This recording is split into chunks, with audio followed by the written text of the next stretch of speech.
And the first thing to really talk about is I want to take you back to the beginning. And in 1995 you started. Yep. You went public in 97. And I'll adjust for stock splits, but you raised stock. You issued shares at $1.50 a share.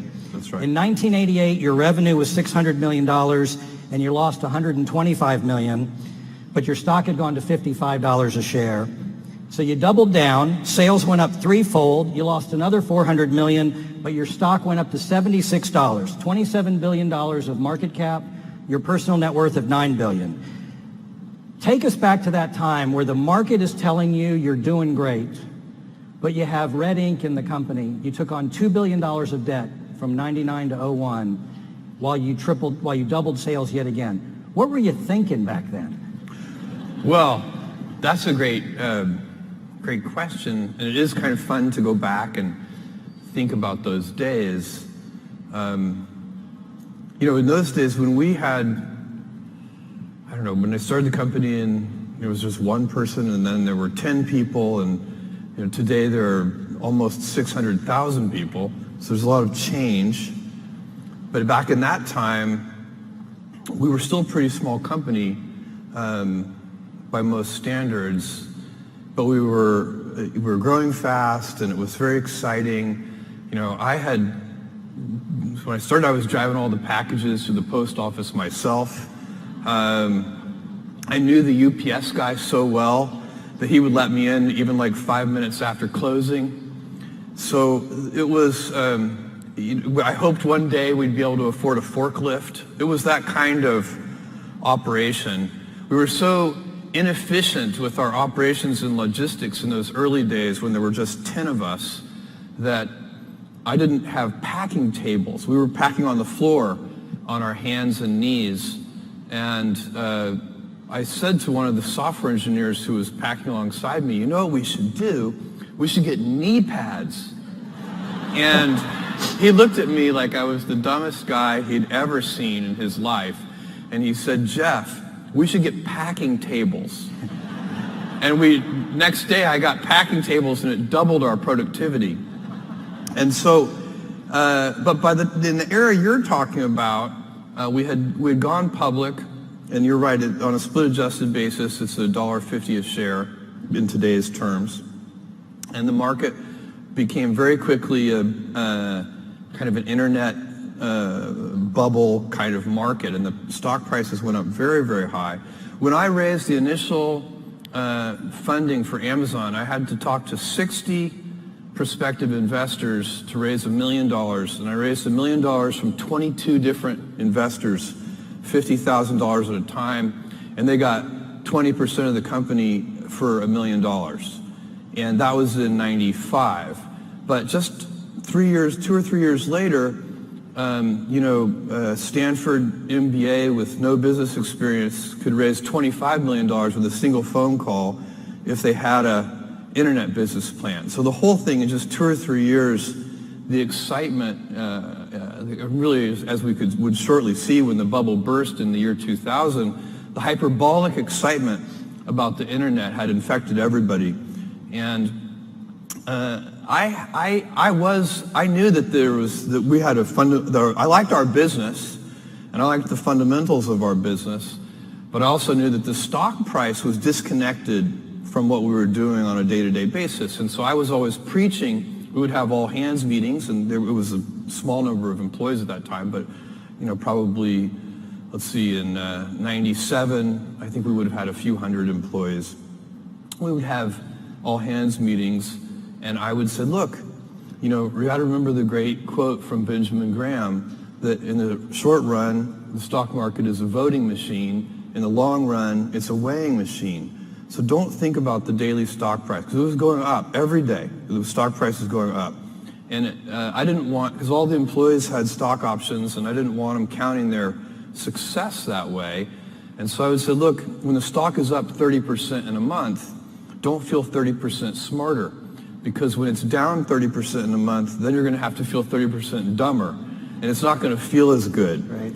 And it was good that I kind of laid that groundwork, because, sure enough, in the year 2000, the whole thing came tumbling down. I think Amazon Went back stock to about $6. went down to $6, and that I don't even know if that's on a split adjusted basis. Yeah. I think that's probably that was on a split adjusted basis probably below a dollar. So, and did you ever doubt the business model at that point? No. So it's very interesting to me because I had all the internal metrics on, how many customers we had and what was going on, and I could see people thought we were losing money because we were selling dollar bills for 90 cents, even though we were very clear that we were not. We had high fixed costs, but we had contribution margin, positive contribution margin.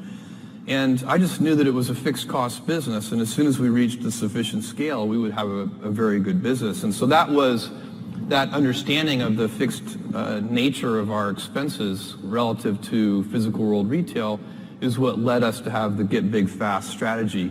We knew that it would be that our economics would be very much improved if we could have a sufficient scale. So we worked hard on that. And so at that time, you're preaching the benefits of e-commerce and really disintermediating the business. So fast forward to today, now we have content, we have physical Amazon stores, we have Amazon cashierless stores, which we used to call shoplifting, and then now it's shoplifting without the jail time. That's right, and then buying Whole Foods here from a Texas company. So how does that fit together, your vision, and then how do you manage these disparate businesses with different cost structures now? Yeah, well, and by the way, just finishing up a little on that prior point before I answer that question, and also with the memory of Barbara Bush in all of our minds, I think part of, a lot of people in this room are entrepreneurs, started their own businesses, done various things, taken risks of various kinds, and I think one of the precursors, one of the foundational things to being able to take risk is to have had some kind of support from somebody. You have to have some mentors. You have to have somebody who loves you. These are the kind of things that build up and allow you to kind of, jump off into uncharted terrain and do something new because you have a support system of one kind or another. And I certainly did. So for me, I just want to point out that I feel very strongly that I've won a lot of lotteries. Amazon is one of the lotteries that I've won, but I had a big lottery with my parents. My dad is a Cuban immigrant. He came here when he was 16 years old, didn't speak any English. He's a great guy, and my mother had me when she was 17 years old. So she was a pregnant 16-year-old in Albuquerque, New Mexico, in high school, which was not cool, and she made it work, and her parents, my grandparents, helped her with that whole thing and made that all work. And if you don't get that kind of support somehow, it doesn't have to be your parents. Sometimes people get lucky, it's a grandparent or it's a friend or a family friend or a teacher. It can be somebody, but you need that. Somebody has to step into your life, and that's a lottery that I suspect a lot of people in this room have also won, just like me. So the question Amazon Go, and all we do so many different things. So this is a question I sometimes get: how can you do so many different things? Why don't you stick to the knitting? The kind of traditional advice would be to stay focused and keep the business simple. And the way I think about this is we actually do stick to one thing. It's just not described. It's not the business itself. We do web services, which is big enterprises buying compute services from us, and we have our retail business, and we have Amazon Studios, which is making original content, and Amazon Go, the things you listed.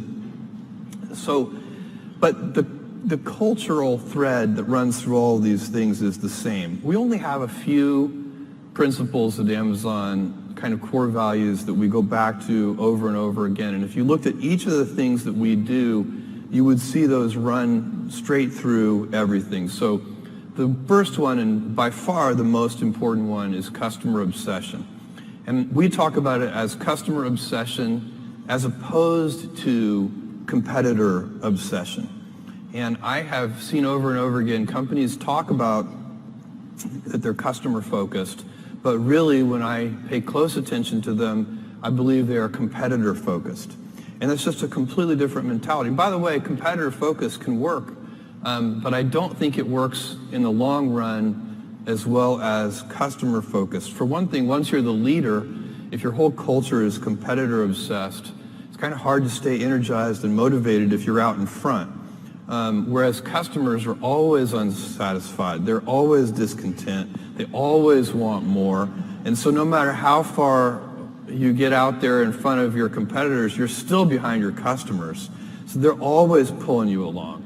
So customer obsession is a deep principle that underlies everything we do. Another one is eagerness to invent. So we love to pioneer. And when we have done, by the way, whenever we have tried to do something in a kind of Me Too fashion, we have failed at it. We need to have something that is differentiated, unique, something that customers are going to like, that we're kind of leading with. So that's another element that works for us. And then another one is long-term thinking. We are willing to take some time and be patient with our business initiatives, and that runs through everything. So a lot of our competitors might have 2 to 3 year kind of time frames, and we might have more of a 5 to 7 year sort of time frame. And then the last one, operational excellence. So literally, how do you have high standards around, identifying defects, fixing defects at the root, all of those kinds of things that lead to what I think also can be in a simpler way just stated as professionalism, that you want to do things right just for the sake of doing them right. So let's talk about that with another, I guess this is a corollary. Now that you have about 600,000 employees, I calculated you're adding about 250 people a day. You've mentioned that you're trying to fend off day 2. Yeah. And you've said that day 2 is stasis, followed by irrelevance, followed by excruciatingly painful decline, followed by death. That is why it is always day 1. Yeah. How's that work? Well, so day 1, this is a phrase that we use at Amazon all the time. I've been using it in my first annual shareholder letter from 20 years ago. And we say it's always day 1. And it needs to be day 1 for the reason that you just mentioned. And so the real question for me is, how do you go about maintaining a day 1 culture? It's great to have the scale of Amazon. We have financial resources. We have lots of brilliant people. We can accomplish great things. We have global scope. We have operations all over the world. But the downside of that is that you can lose your nimbleness. You can lose your entrepreneurial spirit. You can lose that kind of heart that small companies often have. And so if you could have the best of both worlds, if you can have that entrepreneurial spirit and heart, while at the same time having all the advantages that come with scale and scope, think of the things that you could do. And so the question is, how do you achieve that? The scale is good because it makes you robust. A big boxer can take a punch to the head. The question is, you also want to dodge those punches. So you'd like to be nimble. You want to be big and nimble. And I find there are a lot of things that are protective of the day 1 mentality. I already spent some time on one of them, which is customer obsession. I think that's the most important thing. If you can, and it gets harder as you get bigger. When you're a little tiny company, say you're a 10-person startup company, every single person in the company is focused on the customer. When you get to be a bigger company, you've got middle managers, and you've got all these layers, and those people aren't on the front lines. They're not interacting with customers every day. They're insulated from customers, and they start to manage not the customer happiness directly, but they start to manage through proxies like metrics and processes, and some of those things can become bureaucratic. So it's very challenging. But one of the things that happens is the decision-making velocity slows down. And I think one of the reasons that happens is that people, all say junior executives inside the big company, start to model all decisions as if they are heavyweight, irreversible, highly consequential decisions. And so even two-way doors, you make a decision, it's the wrong decision, you can just back through the door and try again. Even those reversible decisions start to be made with heavyweight processes. And so you can teach people that these pitfalls and traps, and then teach them to avoid those traps. And that's what we're trying to do at Amazon, so that we can maintain our inventiveness and our heart and our kind of small company spirit, even as we have the scale and scope of a larger company. So 600,000 people, small company, which that's a trick. So I know the Bush Center, we focus on leadership. And I know that you're also a voracious reader. And you're fond of a book by Nassim Taleb called The Black Swan. Yeah, sure. And it's about human tendencies to reduce things to anecdotal stories. And to shield us from sort of the randomness of the way things actually happen. Building narratives. Yeah. And how we humans instill can that? create a narrative around anything. To connect any sequence of facts, we can create a narrative. So how do you infect that throughout the whole organization when you have that many layers? Well, I think that, what I would say about that, and it's really a little different from the way that Black Swan talks about anecdotes, the way you're talking about, but I'm actually a big fan of anecdotes in business, not building a narrative structure around them necessarily, but I still have an email address that customers can write to. I see most of those emails, and I don't answer very many of them anymore, but I see them, and I forward them, some of them, the ones that catch my curiosity, I forward them to the executives in charge of that area with a question mark. And that question mark is just a shorthand for, can you look into this? Why is this happening? What's going on? And what I find is very interesting because we have tons of metrics. We have, weekly business reviews with these metric decks, and we know so many things about customers and their whether we're delivering on time, whether the packages have too much air in them and wasteful of packaging and so on. We have so many metrics that we monitor, and the thing I have noticed is that when the anecdotes and the data disagree, the anecdotes are usually right. There's something wrong with the way you're measuring it. And that's why it's so important to keep you need to run something where you're doing, shipping billions of packages a year. For sure, you need good data and metrics. Are you delivering on time? Are you delivering on time in every city? Are you delivering on time to apartment complexes? Are you delivering on time in certain countries? You do need the data. But then you need to check that data with your intuition and your instincts. And you need to teach that to all the senior executives and junior executives too. So if you're not answering your emails, can you give us your cell phone? Maybe a text is. Sorry. Oh my God. Still have the 2 pizza rule and no PowerPoints? Oh yeah, the 2 pizza team. We try to create teams that are no larger than can be fed with 2 pizzas. We call that the 2 pizza team rule. No PowerPoints are used inside of Amazon.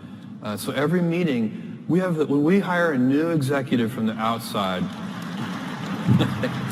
this is the weirdest meeting culture you will ever encounter. And new executives have a little bit of, culture shock in their first Amazon meeting, because what we do is somebody for the meeting has prepared a 6-page memo, a narratively structured memo that is got, real sentences and topic sentences and verbs and nouns, not just bullet points.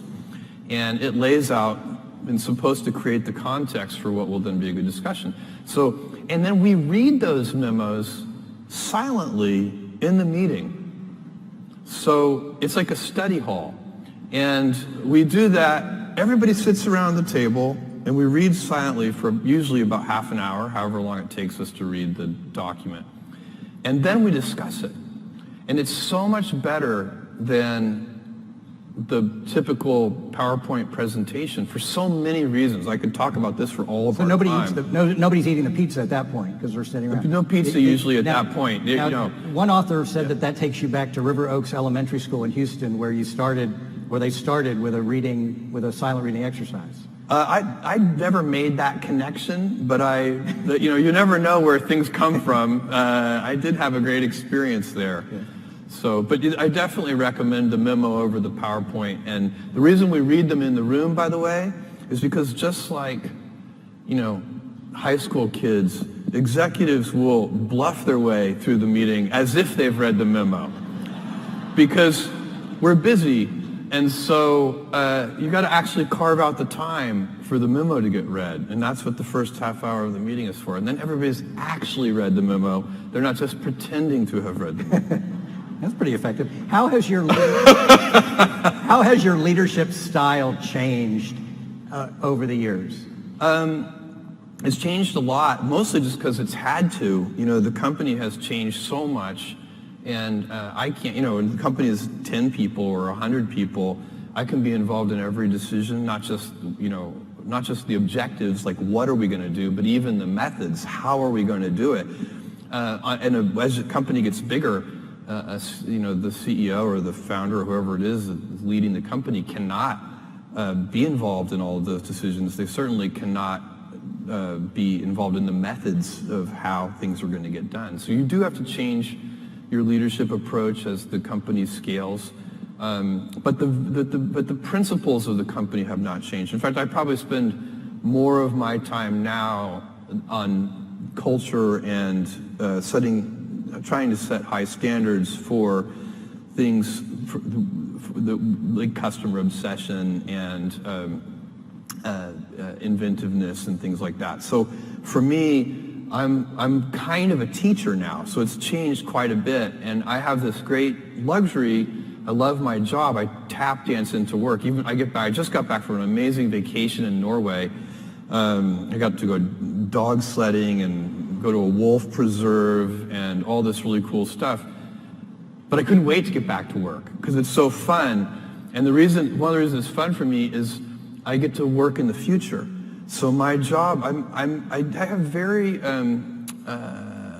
limited kind of day-to-day operational needs. That, you know, I've constructed my job so that I don't have to be pulled into the present. I can stay 2 or 3 years in the future. And actually, I'm always advising my senior team, the people who report to me, that they should organize themselves in the same way. We're big enough now that they need to be able to look around corners. They can't be, if something pulls me into the present, it's because something has gone wrong. You know, and we need to, you know, kind of figure it's a firefighting exercise. And that's not how you should be running a business of this scale. So it's changed a lot. Okay, so following up with that, you were quoted as saying, I believe you have to be willing to be misunderstood if you're going to innovate. So how are you misunderstood? If you're going to do Amazon? If you're going to do anything new or innovative, you have to be willing to be misunderstood. And if you can't tolerate that, then for God's sake, don't do anything new or innovative. Every important thing we've done has been misunderstood, often by well-meaning, sincere critics, sometimes, of course, by self-interested, insincere critics. But you know, I'll give you an example. 1,000 years ago, we started this thing called customer reviews, and we let customers review books. We only sold books at that time, and customers could come in and rate a book between 1 and 5 stars, and they could write a text-based review. You guys are very familiar with this. It's now a very normal thing. But back then, this was crazy, and the book publishers, did not like this because, of course, not all the reviews are positive. And I got a letter from one publisher that said, I have a good idea for you. Why don't you just publish the positive customer reviews? And I thought about this, and the argument he was making to me is that our sales would go up if we just published the positive customer reviews. And I thought about this, and I thought, I don't actually believe that, because I don't think we make money when we sell something. We make money when we help someone make a purchase decision. And it's just a slightly different way of looking at it, because part of what they're paying us for is helping them make a purchase decision. And if you think about it that way, then you want the negative reviews too. And of course, it has been extremely helpful for people to have negative customer reviews. And by the way, it's come full circle now, where the product manufacturers use the customer reviews to improve the next generation of the product. So it's actually helping the whole ecosystem. And now nobody criticizes customer reviews. And in fact, if you were to, here in the year 2018, if some e-commerce company were to say, we're only going to publish the positive customer reviews, that would be the crazy thing that would get criticized.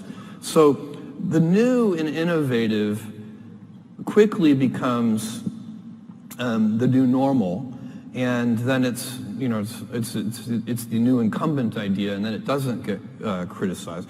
By the way, more generally, and what I preach at Amazon to all of our employees is when we are criticized, there's a simple process that you need to go through, which is first you look yourself in the mirror and decide, is your critic right?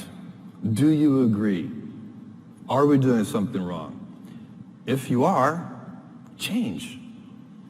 And by the way, if you look yourself in the mirror and you decide that your critic is wrong, as we did with the customer reviews, then do not change, no matter how much pressure is brought to bear. Do the right thing in that case as well. Have a deep keel.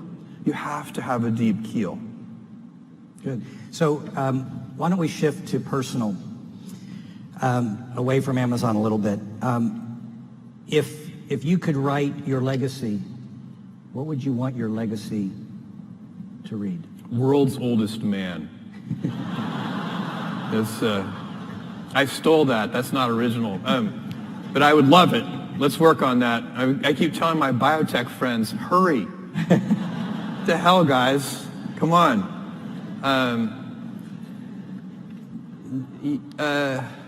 I don't know. I'm probably, if you think long term, and I can talk about this at great length, but long term, if you take a really long run view, many decades, maybe even a couple of hundred years, I think the most important work that I'm doing, and I get increasing conviction on this with every passing year, is the work I'm doing at Blue Origin on space travel. Okay. Well, why don't we talk about that? Okay. Because I think from a vision standpoint, I think people should appreciate the horizon that you have. So let's talk about your I'll call it your near-term objectives. Well, let's say 75 years. Yeah. And then your long-term objectives 100 to 300 years from now. Well, so first of all, you don't choose your passions choose you. And all of us are gifted with certain passions, and the people who are lucky are the ones who get to follow those things. And I always advise our young employees, I meet with interns and so on, you can have, and my kids too, you can have a job, or you can have a career, or you can have a calling. And if you can somehow figure out how to have a calling, you have hit the jackpot, because that's the big deal. And most people don't ever get there. You're very lucky if you have a career. A lot of people end up with a job. And so, for me, I have been interested in rockets, space travel, propulsion since I was a 5-year-old boy. And I have spent a tremendous amount of time thinking about it. So it's not like I really have a choice to follow this passion. It has captured me. But I think it's very important that we go out into space as a civilization. And the reason is not the one that I think is very common. There are many reasons that are given. One of the reasons that is out there, and it's a very old idea, one of the people who first articulated it very well was Arthur C. Clarke. He said, all civilizations become spacefaring or extinct. And that even may be technically true in a long run, kind of long enough horizon. But that idea is it has kind of come to be that we've got all our eggs in one basket, and we need a plan B. If we had a civilization elsewhere on another planet, somewhere in the solar system, then when Earth gets destroyed, humanity will still be fine. I find this particular argument incredibly unmotivating. We have now sent robotic probes to every planet in this solar system. Believe me, this is the best one. It is not close.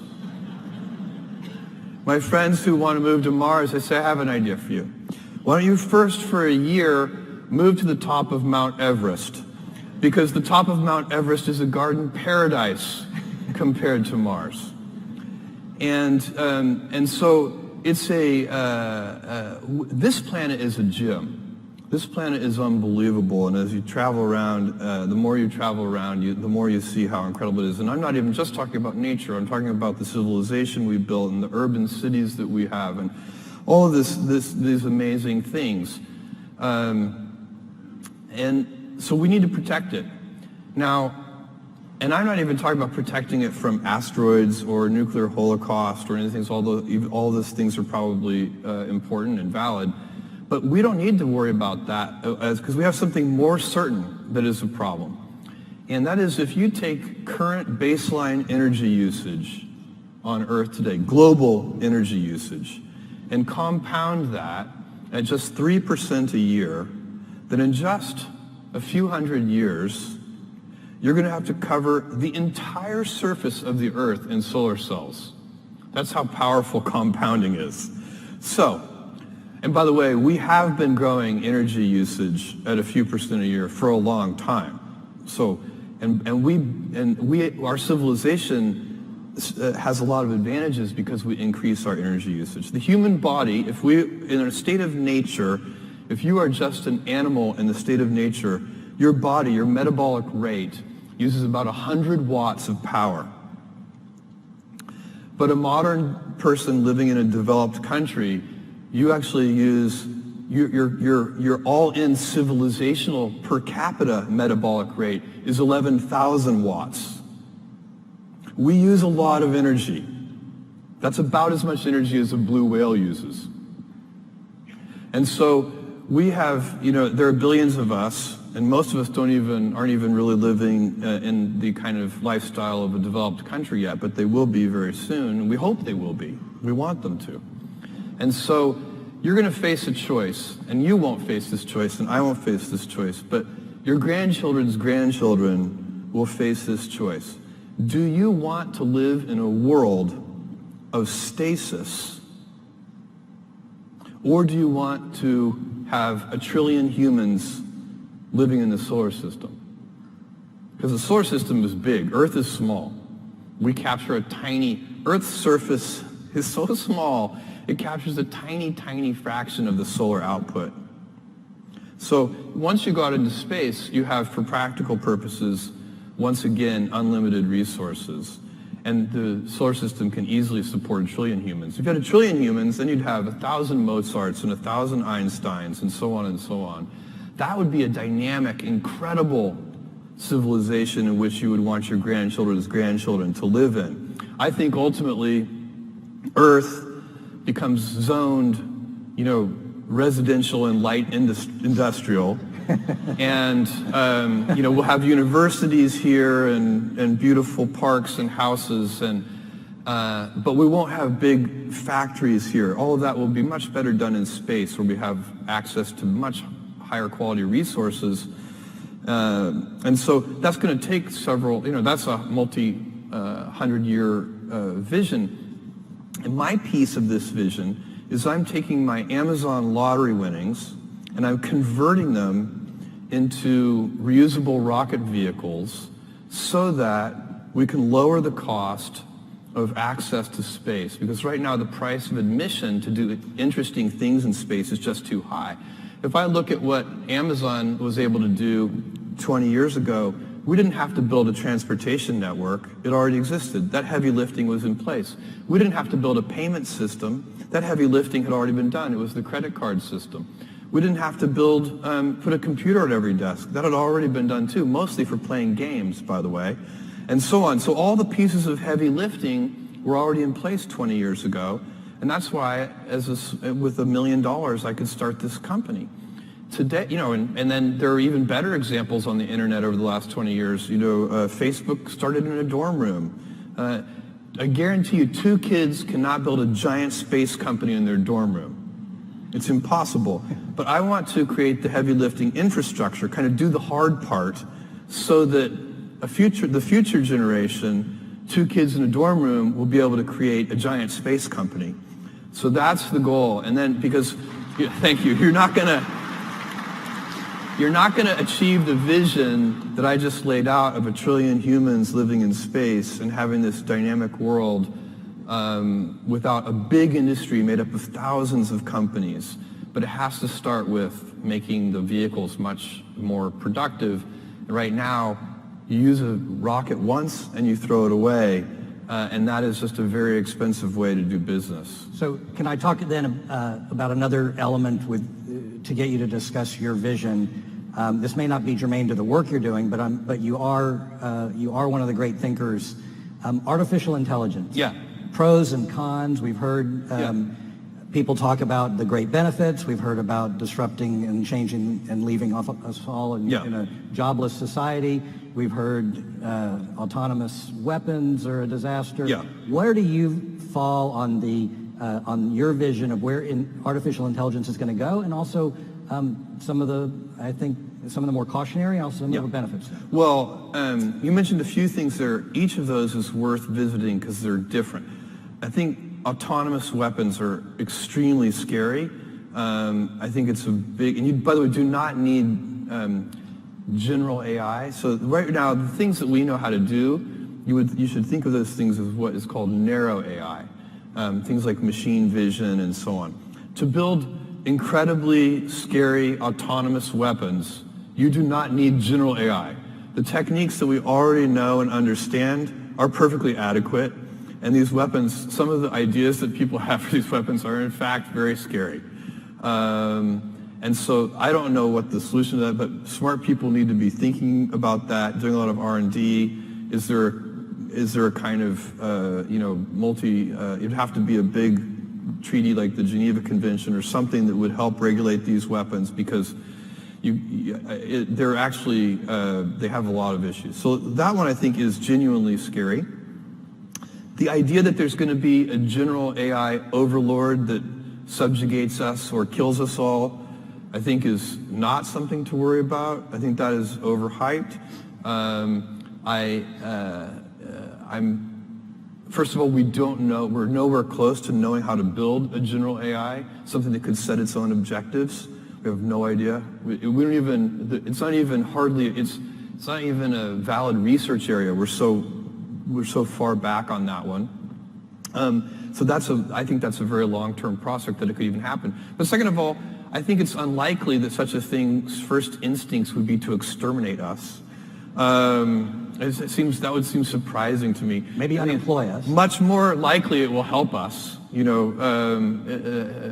we're perfectly capable of hurting ourselves. Maybe we could use some help.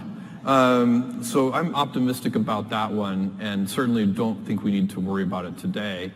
And then the jobless, is AI going to put everybody out of work?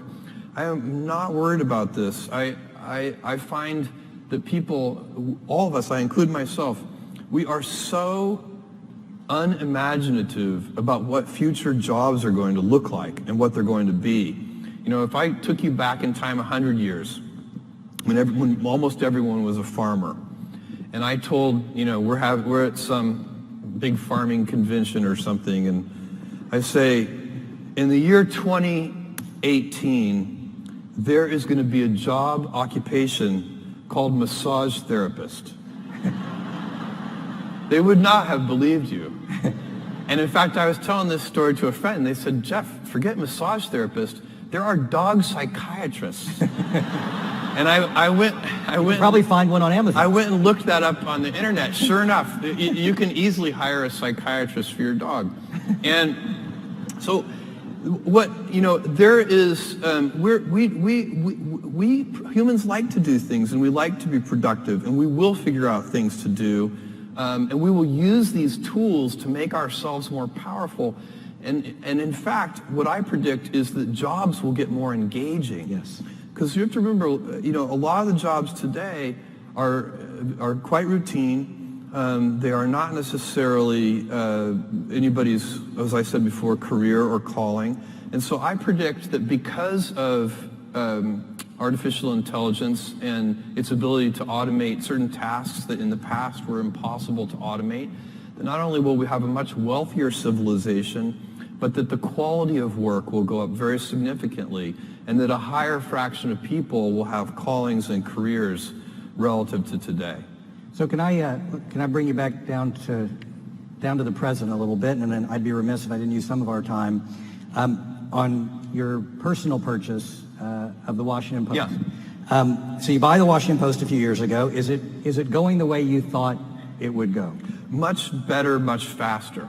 So the Post is profitable today. So I bought the Post in 2013. The Post was still a fantastic institution at that time, but it was in great financial difficulty. It's a fixed cost business, as almost all publishing is. And their revenues over about 6 years, from sort of 2007, 2008 to 2013, had been cut in half, from $1 billion a year to $500 million a year. And that, in a fixed cost business, puts a tremendous amount of pressure on the business. They had needed to reduce the size of the newsroom, lay off reporters, and it was very difficult. And Don Graham, whose family had owned the paper for a long period of time, he contacted me through an intermediary, actually. We'd known each other probably for almost 20 years, actually. And I was very surprised, but he said that he was interested in selling the paper. And he wanted to, I said, look, I'm not the right buyer, Don, because I don't know anything about the newspaper business. And he said, we don't need any of that. We've got lots of people who understand the newspaper business. We need somebody who understands the internet better. And this was a great act of love of Don's, because the paper had been their family for a long time, and he cared more about the paper than he cared about his ownership of it. And if any of you know him, he's an incredible gentleman, just a wonderful guy. And so over several conversations, he finally convinced me that I could help. And then I had to convince myself of a couple of things. One was, did I really believe it was an important institution? And that for me was a very quick gate to get through. I felt very powerfully that it was an important institution. I do believe that democracy dies in darkness. I think that the paper resides in Washington, D.C., the capital city of the United States of America, the most powerful country in the world, needs a paper like the Washington Post.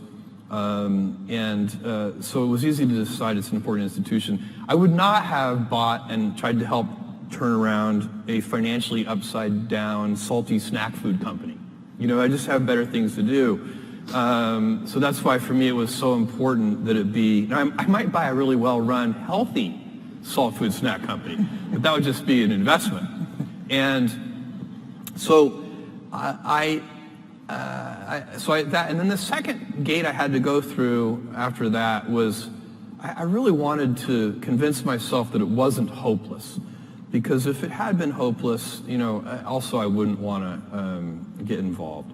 But I didn't think it was, and it has turned out to work very, very well. We did one very simple thing, really, which is we switched from, it's been a lot of work, and I don't mean to make it sound simple. The team has done an amazing amount of work. And we have a great editor in Marty Barron, and a great publisher in Fred Ryan, and a great technical leader in Shailesh. I mean, we've got a killer team at the Post.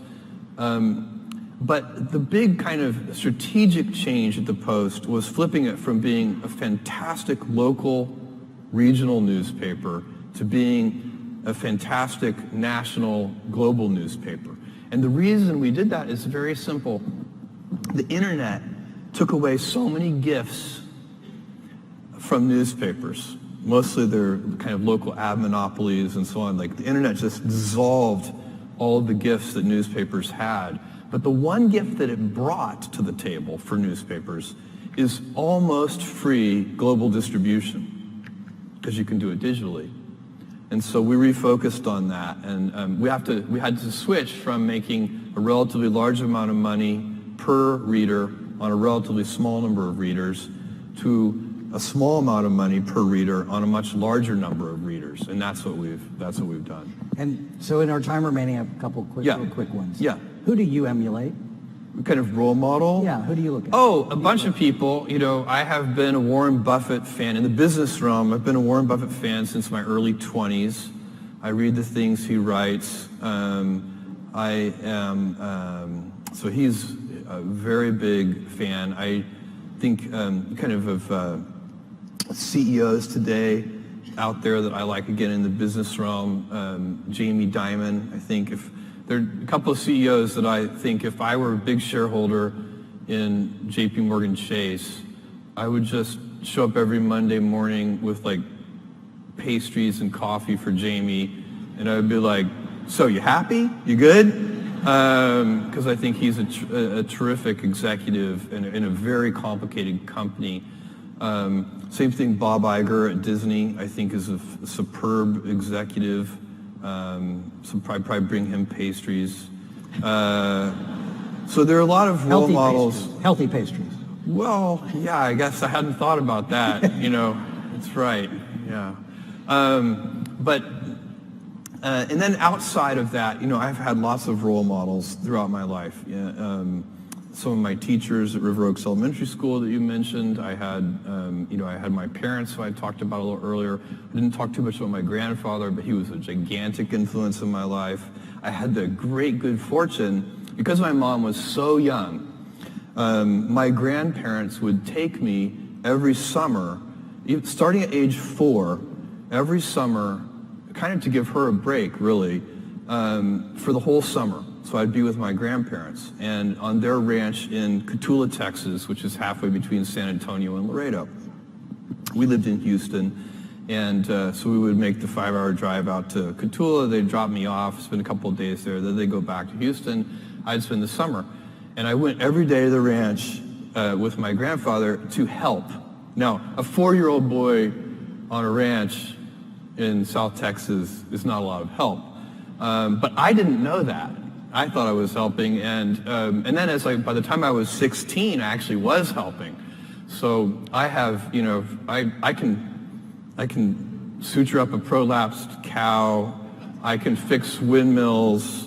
My grandfather was so resourceful, and that he made his own veterinary needles. He would take a little piece of wire and pound it flat with like a oxyacetylene torch, and then drill a little hole through it. And then we did all of our own veterinary work. Some of the cattle even survived. And so we had great fun out there. We built barns and welded things, and he bought a D6 Caterpillar bulldozer used. It was like 1955 model year for $5,000. It was completely broken. The gears were stripped. And then we spent, a whole summer repairing that. And the first thing we had to do to repair it was build a crane to take the gears out of the transmission. And so, what I learned from watching him was just how resourceful he was. He didn't ever call a repairman. He figured it out. And I do think that that's one of the things that, super lucky for me to grow up in that environment where you got to see resourcefulness in action. So my grandfather, giant role model for me. Jeff, you're an American icon, and these stories really reflect how grounded you are. And starting a company from the time where you were doing it yourself to where you are today, and to maintain that touch that you have at the same time that you have this vision is really what leadership is all about. The Bush Center, we focus on developing and recognizing leadership, and that's what we're doing this week. Our time is up, and I do want to thank you. I also